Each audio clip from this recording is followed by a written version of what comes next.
The wounded prophet. This is an interesting story.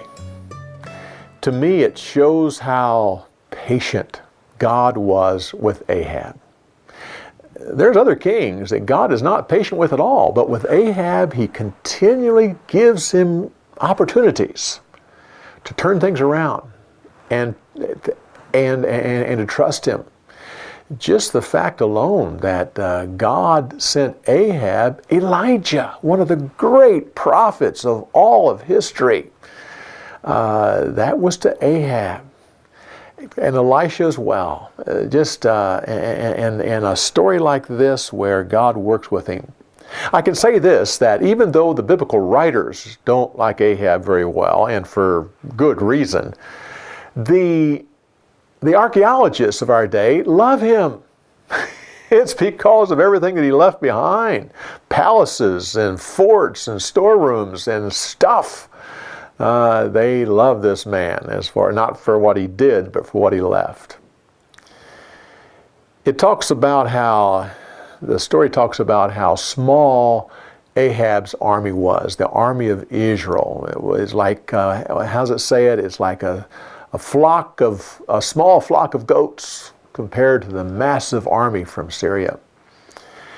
Well, there was a good reason for this. Remember, it was only 50 years before that Jeroboam had taken his men into battle, the men of Israel, and 50,000 soldiers died. It totally devastated the army of Israel. But there's another reason.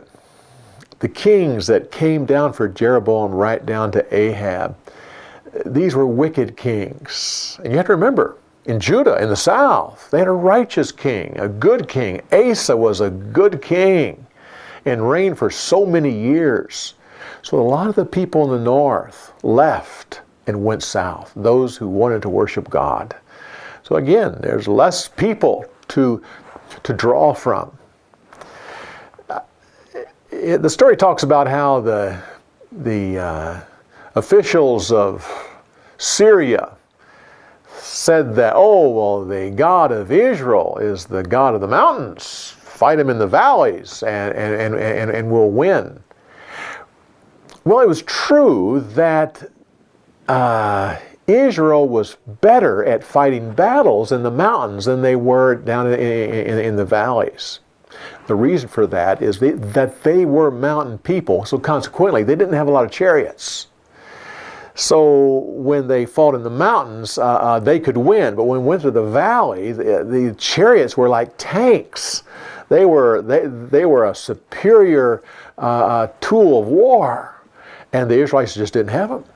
And so it was true. Bring them down in the valley, and we can win. Not because of their God, but because they didn't have chariots.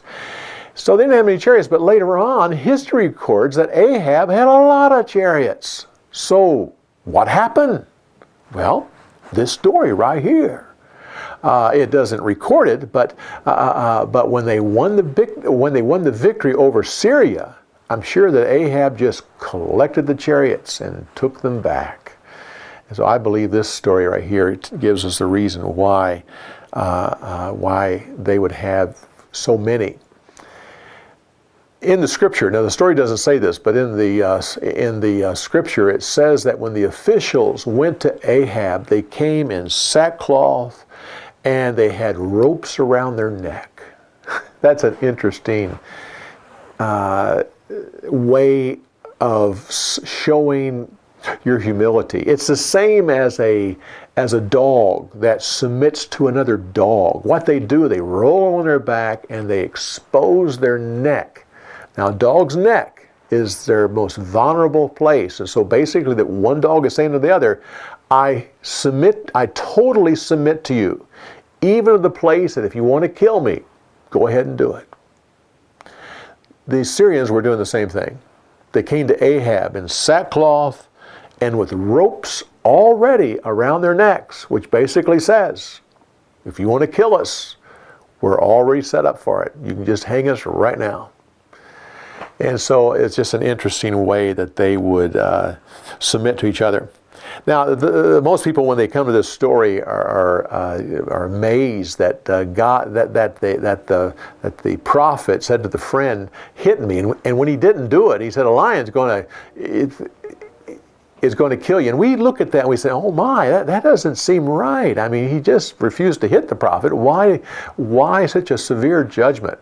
Well, you have to understand, we don't know enough about what happened here. We don't know what else that man was guilty of. This could have been just the last straw, and God judged him. I'm not saying that's the way it was, because disobeying God is enough in itself. But I personally feel there was probably more to what was happening here.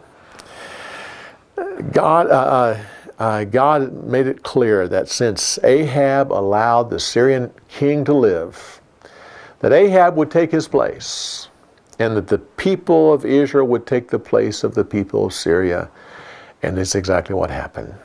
Later on, the Syrians once again invaded Israel. And it was the Assyrians. It was the Syrians that killed Ahab. But that's a future story, and we'll get into that later. Well, this story ends with Ahab changing his mood from victory to being angry and depressed. And that alone leads us right in to the next story about Naboth. So, come back next week. We continue on with Story Insights on the Story of the Week. We'll see you next week.